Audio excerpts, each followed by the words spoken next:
Lamisiza mwena ze Dr. Gladys Kalema zikusoka ze muzukulu wa Maama. Sorry. Ze muto, ze zatingo buto. Ya ze mugalanda wa Maama. Mwena musekelete. I want to thank you all. Ngena kwegera mimi muzungu, but actually just hearing Mama on the screen was really, it was a bit freaky.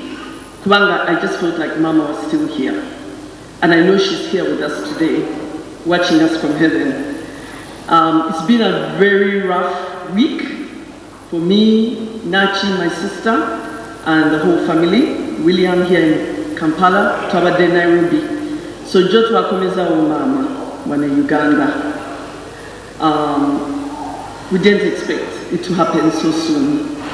And we want to thank all the people who made everything possible and so made this event as it is, helping us in Nairobi, helping us here. Like we want to thank the government for making it an official funeral as well. So really thank you. Really thanking Honorable Rugunda, Rukana Rugunda, and Honorable Miriam Matembe. I reached out to them when we were in hospital, saying Mama's very sick. And they did what they could, and they really helped. And all our cousins, so many of them, Sanyu, Nambwayo, Joy, Phyllis, Maria, so many of them, Juko, our nephew, Harriet, Abadalabela Mama, towards the end, was so dedicated. Nachi, Lawrence, Tendo were all in Nairobi. Dr. Lule, Dr. Silverstone had doctors from long ago who said to us, Dr. Lule said, she's the most intelligent woman he has ever met. And I'll tell you why later in my speech.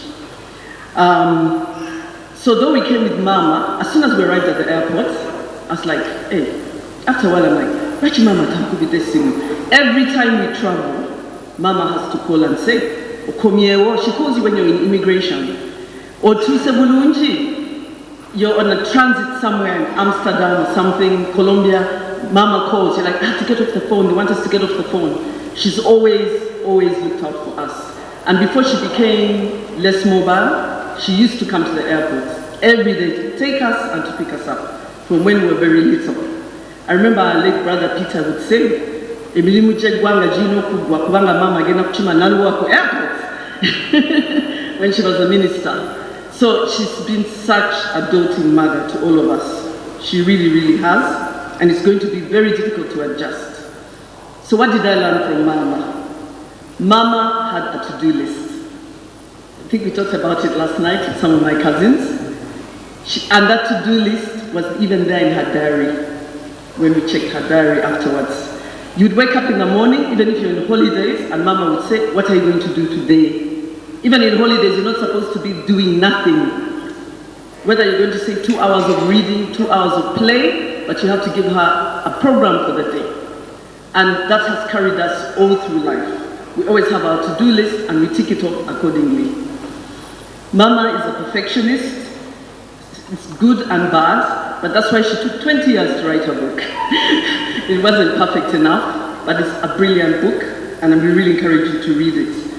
There's a time when I was rebellious, and Mama would say to me, Nze Mama, Nze Tata, Racho Ntawanya, why are you disturbing me now? Nze Mama, Nze Tata. But I really want to thank the father figures in our lives, Uncle Sam Wambuzi, my godfather, and the late Uncle James Murana. They've been real father figures in our family, supporting Mama so much.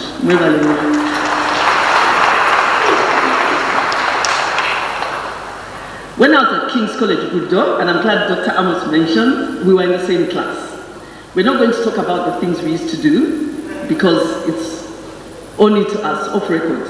But we used to give the teachers a hard time, and the prefects, maybe. But in those rebellious days, Mama one time got so upset with me, and she said, you know what, Naluboa, Gladys, you have a lot of determination. She gave up fighting with me, trying to tell me to behave. She just said, you know what, it's up to you, your future is yours. But if you put your determination in the right direction, you go very far. And I took her advice, and I think that's where I am today. And I want to thank Mama for that. Mama was a friend to people of all ages. Her friends, my friends became her friends. And even her friends became my friends. She has friends from all ages, not just her age. And one particular friend of mine, Arije Maraba Nyangabo, when she was in Arije Mpaire, when we were in Kitante, her dad was one of these fathers who said, I don't want my children to become Christians when they don't know what Christianity means.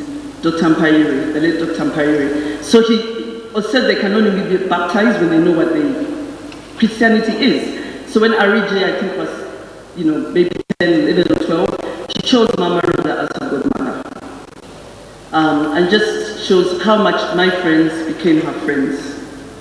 Mama was so good at balancing work and family. I don't know how she managed to do it, but maybe it's the mothers of that generation. Like, they knew that this is the time for work and this is the time for family. It never stopped her accomplishing so much. As you've heard Honorable Matende talk